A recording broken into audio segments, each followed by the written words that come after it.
setelah dia lepaskan dengan lukisannya, itu kita lihat dalam bentuk apa saja sekarang ini. Kekuasaan yang jahat, intrik politik yang penuh kebencian, itu celeng semua. Koruptor yang masuk ke penjara dengan tertawa-tertawa, itulah semua yang digambarkan oleh Joko Pekik. Dan celeng ini saya kira menjadi simbolik yang dia tinggalkan.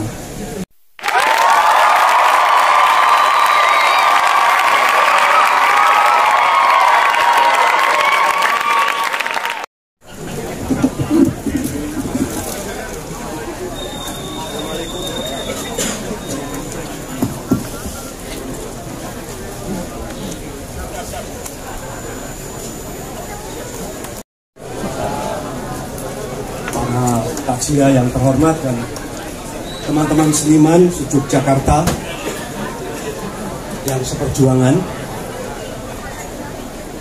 saya di sini diminta untuk mewakili para seniman Jogja, khususnya perupa, tapi juga dari seni pertunjukan, seni musik, sastra dan lain-lainnya, untuk menyampaikan sesuatu tentang kesan kami kepada Pak Joko Pekik. Seperti sudah merasa kami semua, kami sungguh-sungguh sebelum kepergian Pak Joko Pekik ini mengadakan penghormatan yang luar biasa untuk Pak Joko Pekik, seperti sebuah feeling bahwa beliau akan cepat-cepat pergi. Pada peringatan reformasi, jadi Pak Pekik ini adalah salah satu pahlawan reformasi. Dia meninggal setelah 25 tahun reformasi. Semoga apa yang ditinggalkan sebagai kritiknya terhadap Orde Baru tetap hidup di dalam zaman reformasi ini, jangan sampai ditinggalkan. Untuk itu, di Bentara Budaya kami dalam rangka kebangkitan nasional mengadakan acara. Dan salah satu, saya masih ingat, mata acara TOR yang kami susun adalah mengenang Joko Pekik, karena Joko Pekik dengan celengnya itu persis keluar 25 tahun yang lalu ketika reformasi pecah. Dan di sana para seniman memamerkan lukisannya. Salah satunya adalah lukisan Nasirun, di mana Pak Pekik naik celengnya dan para seniman mengelilinginya. Ini juga suatu simbolik yang luar biasa, dan saya masih ingat Pak Pekik kan, atau yang diramalkan ini terus merajalela. Dan Pak Pekik tak ada habisnya. Menjelang reformasi itu juga saya mendapat kabar bahwa Menyusu Celeng itu terbit lagi di Gramedia, dan covernya memakai lukisan beliau yang juga berbulu celeng ini. Jadi seperti sebuah persiapan yang luar biasa yang tidak saya kira dan tidak kami kira. Dan karena itu saya kira seniman Jogja sudah mengantar Pak Pekik dengan selayak-layaknya. Maka Pak Pekik, selamat jalan. Saudara-saudara, kita tentu kehilangan Joko Pekik, karena Joko Pekik sebagai ikon Jogja, tetapi ikon perlawanan seniman Jogja. Pak Pekik hidup dari spirit Bumi Tarung, dan tidak banyak lagi yang sekarang yang bisa mewarisi spirit perlawanan rakyat ini. Dan ini sungguh patut kita kenangkan, karena pada Pak Pekik itu dituduhkan bahwa dia adalah realisme sosial yang berhaluan Marxis pada waktu itu. Padahal itu sebenarnya tidak. Kata Jenny Kuto, kata Gunawan Muhammad, dan kata kami sendiri, sebenarnya Pak Pekik tidak bisa digolongkan apakah ini aliran Marxis atau proletar, sama sekali tidak. Ini adalah naluri primordial dia yang sangat mencintai rakyat, dan rakyat itu baginya adalah perlawanan. Ini yang saya kira harus kita pegang. Maka Pak Pekik tidak mengindah-indahkan rakyat. Rakyat itu ditampilkan apa adanya. Saya sempat menulisnya demikian. si pelukis tak mau memperindah dan memoles wajah rakyat yang jelek itu. Ia menampilkan kejelekan rakyat apa adanya. Ia jadi punya pegangan, kejelekan rakyat itu adalah keindahannya. Apa yang jelek pada rakyat adalah estetikanya. Pada lukisan-lukisannya, keindahan yang jelek itu berhasil menjadi gugatan terhadap apa yang dianggap baik dan mapan, juga agama. Rupa-rupa rakyat yang jelek dan buruk pada lukisannya adalah seruan perlawanan rakyat terhadap apa saja yang sudah mapan, termasuk kekuasaan dan kekayaan. Kekurangan dan kemiskinan rakyat itulah keprihatinan pokoknya. Ia sungguh-sungguh menggambarkan penderitaan rakyat itu sebagai perlawanan, dan saya kira kata-kata ini sangat asing kita dengar pada zaman sekarang ini. Generasi Pak Peke nyaris sudah habis, saya kira tinggal Amrus, Isa, Tamrin mungkin ya, dan moga-moga ini terus akan lahir kembali. Saya terakhir melukiskan menyusul celeng itu demikian.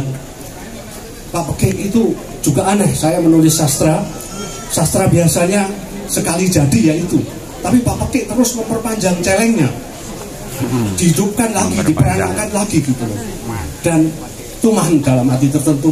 Akhirnya saya juga mengikuti itu sampai yang terakhir bab mendendeng celeng, dan itu akhirnya paripurna.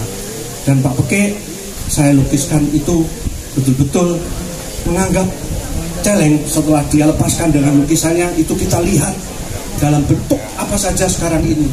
Kekuasaan yang jahat, intrik politik yang penuh kebencian, itu celeng semua.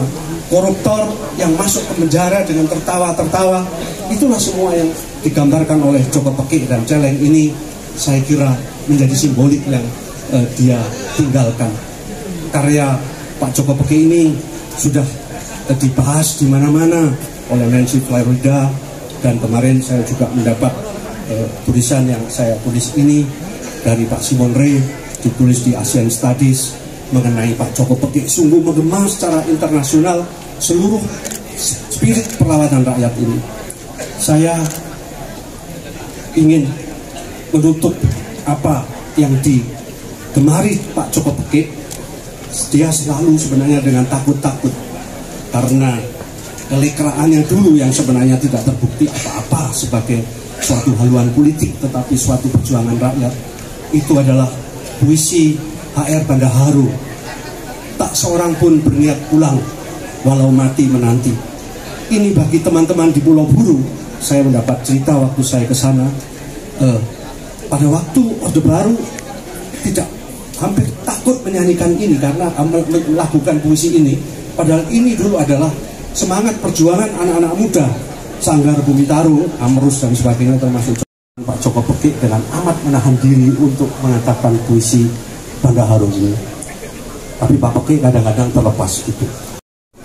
Perlawanan terhadap nasibnya, terhadap hidupnya, terhadap agama, terhadap kepedihannya, tapi juga perlawanan rakyat terhadap negara yang menindas. Ini semua ada pada Pak Joko Peke. Sehingga dalam figur Pak Joko Peke ini tidak jelas perlawanan ini sebenarnya menyangkut perlawanan politik atau menyangkut perlawanan hidup, dan dalam arti tertentu perlawanan usia. Maka saya ingin menutup apa yang saya tutup juga di dalam buku Mendendeng Celeng itu. Di telinganya lagu yang dinyanyikan rakyat itu bukan lagi terdengar sebagai lagu Mendendeng Celeng, melainkan sebagai lagu Bung Karno Siapa Yang Punya pada waktu itu. Dan sairnya pun tak terdengar lagi sebagai sair tentang celeng. Sair itu berubah menjadi sair yang dulu melecut perjuangan dan perlawanannya. Tak seorang pun berniat pulang walau mati menanti. Ia menyanyikan lagu itu dengan sepenuh hati, tanpa bisa membedakan lagi ia akan mati karena dimakan usia atau mati dimakan perlawanannya. Pada Pak Pekik terjadi kedua-duanya. Ia mati dimakan perlawanannya, dan ia mati dimakan usianya sampai akhir hayatnya. Tak seorang pun terlihat pulang walau mati menanti. Dan sekarang Pak Pekik sudah terpulang. Selamat jalan Pak Pekik. Kami para seniman Yogyakarta mohon doa restu supaya tetap bisa meneruskan perjuangan Pak Pekik, karena biar bagaimanapun Pak Pekik adalah ikon perjuangan perlawanan yang dari zaman sampai zaman reformasi ini menemani kami. Moga-moga kepergian Pak Pekik tidak menjadi kehilangan bagi kami untuk berani melawan, justru sebagai seniman terhadap kemapanan yang ada.